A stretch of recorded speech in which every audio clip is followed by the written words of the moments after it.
Hi everybody, I'm Joe. And I'm Mary. And we're Book Buds. And here we are in March, a wonderful month.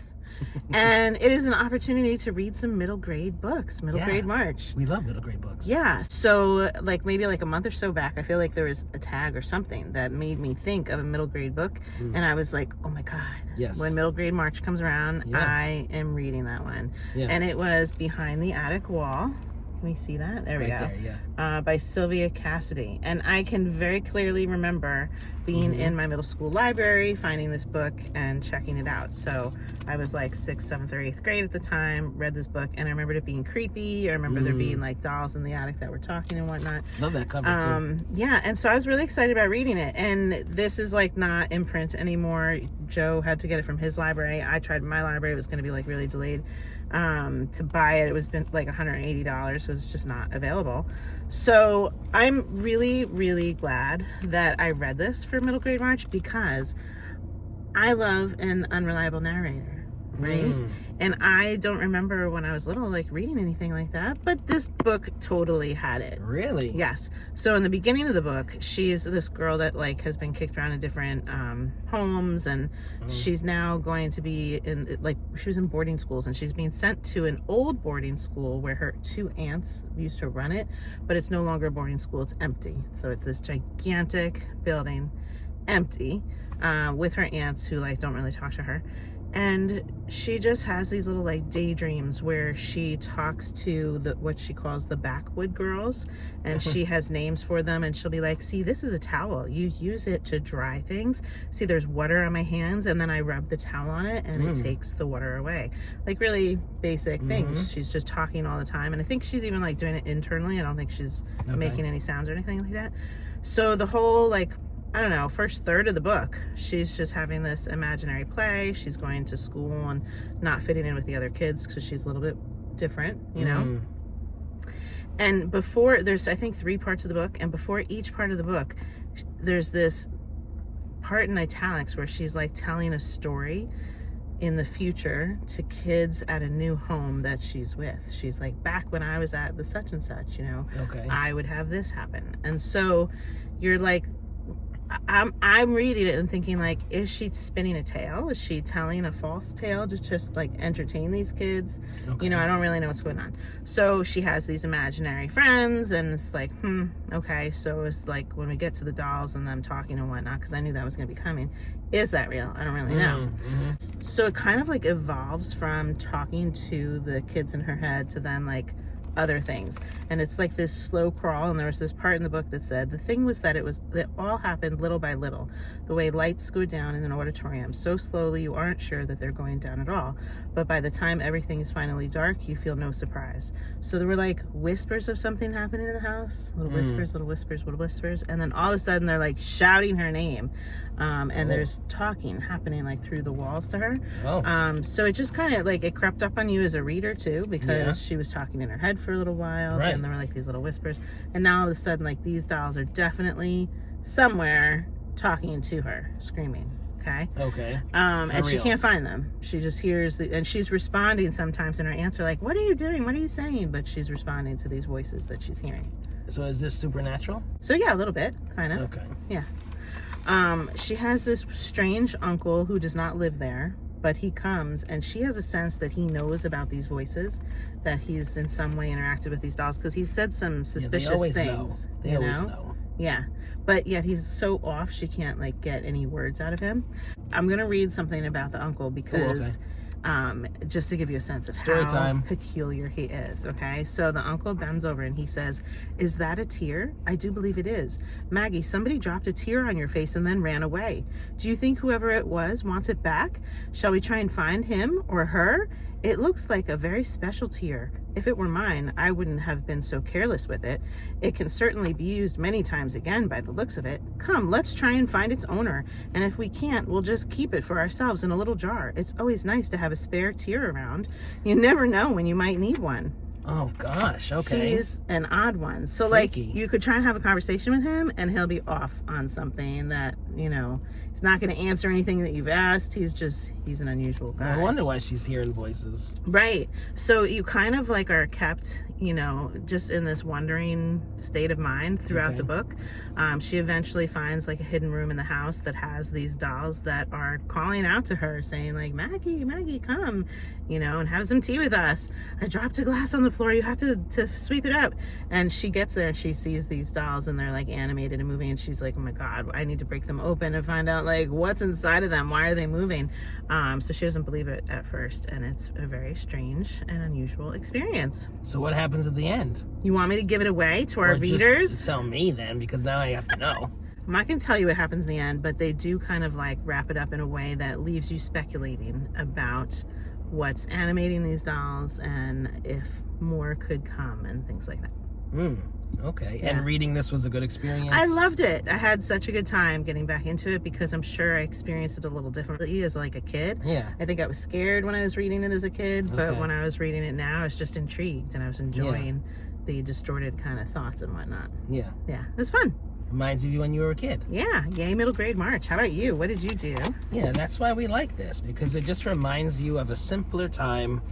So I absolutely loved the Boxcar Children when I was a kid. I had all the books, and I gave them away. Oh. And then I was disappointed. So anyway, I saw this one. This is the 100th anniversary of the Boxcar Children. I think it was written in like 1924 by Gertrude Chandler Warner. And this is so wholesome. It's like such a cute book. But you know what? It really starts off with some tragedy. Like, this is interesting because I feel like maybe a lot of these middle grade books do this. But like, so we have these 4 siblings of various ages. I think Henry is the oldest, and then we have Benny, who's the youngest. He's 5, and they're orphans. Their parents died. That was a common kind of thing. Common thing, right? So they're literally like alone in the world. They have this uncle that they're afraid of, and someone asks them. They're like begging at a bakery one night. And the woman who owns the bakery is just like, she doesn't like kids, and she's like kind of like asking them questions like, well, where are your parents, and if you have an uncle, then why aren't you with your uncle? And they say that he's mean, he doesn't like us, and she's like, well, why wouldn't he like you? And the kids are like, well, he hated our mother, so he's not gonna like us either. So like, it lets you in on a little bit of like what maybe they went through as a family, but they don't really like go into it, right? So the parents are dead. They think the uncle hates them. They're all alone, so they're begging at this bakery. She lets them sleep there overnight. In the bakery? Yeah, there's like a little area. They live upstairs or something like that. So the kids over here, the baker and her husband's talking about them. And basically, she's going to keep the 3 older siblings for like work. Okay. And then make the little boy, put him in like a home. Okay. So they're like devastated, and so they escape in the middle of the night. Okay, and they're like, well, where are we going to go, and what are we going to do, and we're all alone, and you know, it's so wholesome. So they find an abandoned boxcar.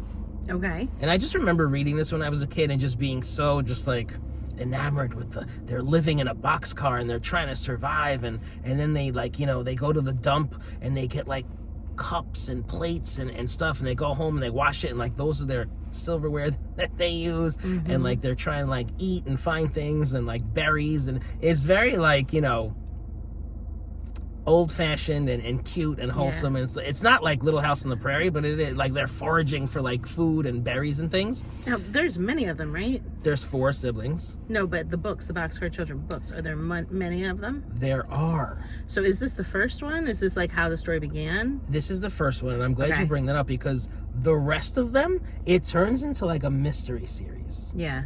where they're solving mysteries. Okay. This is completely an intro. Survival. Because it's nothing like that. Okay. But, you know, I guess it's like introducing the characters, and then she decided to like make them sleuths. Okay. So it turned into a Nancy Drew after that. It turned into like that kind of a thing, yes. Okay. And this looks like a pretty quick read. This is a quick read. This particular one is the anniversary, so it does have some extras, which were a lot of fun. Okay. But it just really brought me back to childhood. And the older boy, he goes out to work. It's very, you know, he's like the father, and he goes out to like work at this man's house, and he like earns like $1 cute. And sometimes he gives them like a piece of bread. Mm-hmm. And then he's a rich man, so he invites, he's like, I wish you had more people to help you pick these cherries, because there's so many cherry trees, whatever. So then he brings all of them back, and all 4 of them are working. And then somehow they reconnect with the grandfather. Okay. And he doesn't hate them. That's good. And they're reunited, and it's like a happy ending. Okay, so in the ones that follow, they're not living in the boxcar? No, but the grandfather is rich also, so he like relocates the boxcar to his backyard so they can have it. Totally took a different turn there. Right. That's Right, I know. funny. It's like, so the boxcar children, it really only is a part of their like early history, and then that's it. Yeah, then it's be like a clubhouse. Yeah. That's so, funny. Yeah. Okay. Yeah. So, you know, the rest of the series maybe could have been better, but the first one is great. I'm glad you enjoyed it. You liked rereading it. Yeah, it was fun, and it was very quick, so Yeah. it's not like I invested a lot of time. Yeah. But yeah, I loved it, and the illustrations are all these like silhouette type things, and I remember them from when I was a kid. It's all about the nostalgia, guys. Cute. So yours was a quick read. I didn't mention mine was 300 pages, so it took me 3 days to read it. Okay. And it was not like a, you know, child's book that you just blow through. Right. It was a little heftier, so yeah. Good. Cool. Fun times. And Joe also brought a Choose Your Own Adventure. I remember reading things like this. Right. Did you guys read Choose Your Own Adventures? They're so funny because you get to a point in the book, for those of you that don't know, and it's like, if you say that you'll go on the expedition, go to page 28. If you decide it would be too dangerous, go to page 30. So then you like choose your own adventure. And yeah, it's fun. I was reading it last night just a little bit, and it turned out to be like kind of short, the route that I took. Yeah. You know, and sometimes it'll even say like turn to page 10, and like you and then backtrack. go back. Yeah, and then mine ending was kind of boring. I can't remember what happened. Well, because you probably didn't choose the adventure. Or no, I take part did. in I the was war. trying. I was like, okay, what would I do? What would I really do? And then I did the opposite, because I'm like a Hufflepuff. Okay. So like I tried to like, you know, be like a Gryffindor. So like it says, if you find that you'll go with his warriors, turn to page 52. Yeah. But if you won't take part in the war, turn to page 56. So it's like, you know, how brave am I going to be? I think I got sent home or something. I think I went back home.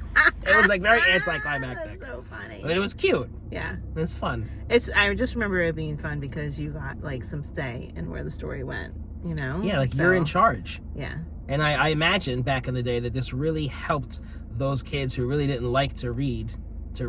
Yeah. Because I remember Gives you some control. just like friends wanting to read this, and like they're not readers, so it's cool. Fun. Yeah. Very cool. Yeah. All right. So are you guys reading anything from middle grade March? Have you taken a step back in time and thought of some of your reads from when you were a kid? Let us know what they were. If you're enjoying Book Buds, give us a thumbs up. And share us with your friends. And subscribe to our channel, Book Buds! Thanks for watching. Be sure to subscribe. That is Full cute. Boxcar. It's funny. I'm so concrete that I was picturing the box as a box that was made into a car. A cardboard box. I can't. They had Coke and Pepsi available, and you chose Pepsi. Yeah.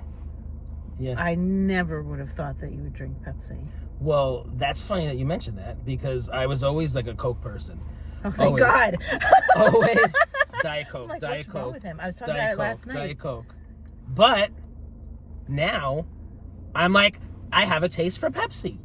It's so weird. I was telling my family last night, Joe drank Pepsi when he had the option of Coke. It's like Yankees. I don't and the know Mets. how I feel about him.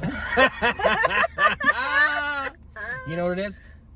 I like Pepsi Zero over Diet Coke now. Wow. It just I wouldn't even tastes- pick up a Pepsi Zero to give it a chance. You haven't given it a chance. I wouldn't. Like fountain soda. Oh, fountain soda is just better all around, like rather than the My can. sister-in-law thinks that. I like the can. Oh, when you go to the movies and you get a fountain soda No, with the I prefer ice. the can Diet Coke. Oh, well then now I feel the same way about that now. I can't talk to you.